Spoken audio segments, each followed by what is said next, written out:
অবশ্যই আপনারা স্পষ্টভাবে দেখতে পারতেছেন কিনা জানি না, নাম লেখা আছে তাদের।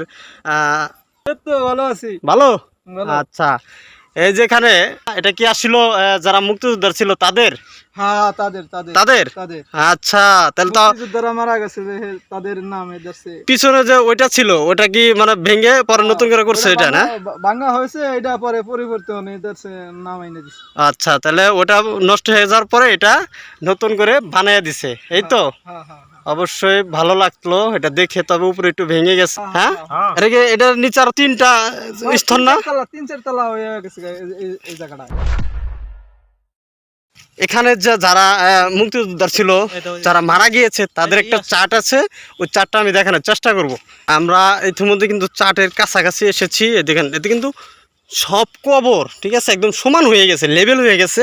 আমরা যেটা দেখাবো আপনাদেরকে, যে মুক্তিযোদ্ধার যারা ছিল, যারা মারা গেছে, ইন্তেকাল করেছে, তাদের একটা নামের যে চার্ট থাকে, এই চার্টটা ঠিক আছে। অবশ্যই আপনারা স্পষ্টভাবে দেখতে পারতেছেন কিনা জানি না, অবশ্যই কমেন্ট করে জানাবেন যে স্পষ্টভাবে দেখতে পেরেছেন কিনা। নাম লেখা আছে তাদের। আসসালামু আলাইকুম। হ্যাঁ রে, আমার মামার সাথে দেখা হয়ে গেল। মামা কেমন আছেন? এই তো ভালো আছি। ভালো, আচ্ছা। এই যেখানে এই চারটা যে দেখতে পেলাম আমরা, এটা কি আসছিল যারা মুক্তিযোদ্ধার ছিল তাদের? হ্যাঁ, তাদের তাদের তাদের তাদের আচ্ছা, তাহলে তো মুক্তিযোদ্ধারা মারা গেছে তাদের নাম এদারছে। পিছনে যে ওইটা ছিল ওটা কি মানে ভেঙে পরে নতুন করে করছে এটা না? ভাঙা হয়েছে, এটা পরে পরিবর্তন এদারছে নাম এনে দিছে। আচ্ছা, তাহলে ওটা নষ্ট হয়ে যাওয়ার পরে এটা নতুন করে বানিয়ে দিছে, এই তো। হ্যাঁ হ্যাঁ, অবশ্যই ভালো লাগলো এটা দেখে, তবে উপরে একটু ভেঙে গেছে।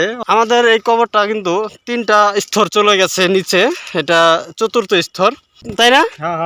হ্যাঁ, এটার নিচে আরো 3টা স্তর না? 3-4 তলা হয়ে গেছে এই জায়গাটায়। 3-4 তলা হয়ে গেছে এই জায়গাটা। বিশাল বড় কবরস্থান। অবশ্য যাদের একটু ভালো লাগবে ভিডিওটা, সবাইকে দেখার সুযোগ করে দেবেন শেয়ার করে। আমি বলবো না যে এই ভিডিওটা দেখে আপনারা লাইক সাবস্ক্রাইব করেন, আমি বলবো না, কারণ এটা নিয়ে আমার আসলে কোনো কিছুই বলার নাই। যদি আপনাদের ভালো লাগে, যদি মনে করেন যে আমার একদিন না একদিন সেই কবরস্থানে যেতে হবে, তাহলে অবশ্যই আপনারা ভিডিও শেয়ার করে সবাইকে দেখার সুযোগ করে দিবেন, জানি তাদের মৃত্যুর কথাটা মনে পড়ে, যে কুল্লু নাফসিন যায়িকাতুল মউত, আমাদের মরতেই হবে। এ দুনিয়ায় আমরা কেউ দুনিয়ায় থাকতে আসি নাই, সবারই এই কবরস্থানে আসতে হবে। আমরা বেরিয়ে যাচ্ছি এখান থেকে। আর একটা জিনিস দেখাবো, ঠিক আছে? দেখতেছেন, এটা কিন্তু নতুন করে মাটি ফালিয়ে জানাজা পড়ানোর জন্য এই স্থানটা বানিয়েছে এলাকার লোকজন ধরে, যারা কেউ জায়গা দিয়েছে, কেউ মাটি দিয়েছে, এভাবে সবাই মিলে, এলাকার সবাই মিলে এটা কিন্তু এই জায়গাটা তৈরি করেছে। অবশ্য কাজ শেষ হয় নাই, এটা চলতেছে, আর উঁচা করবে, যেহেতু বন্যায় এসে উপরে পানিটা উঠে যায়, তাই না মা? এটা কি আরো উঁচা করবে না এইভাবে থাকবে? এভাবে কয়েকদিন থাকবো, ফের মাটি ফালান হইতেছে, মাটি ফালে আর উঁচা করবো। বর্ষাকালে মনে করেন যে এই মানুষ মারা গেলে হাতে জানাজার দিতে জানি উপরে নিয়ে জানাজা পড়তে পারে, উপরে জানি জানাজারটা পড়াইতে পারে।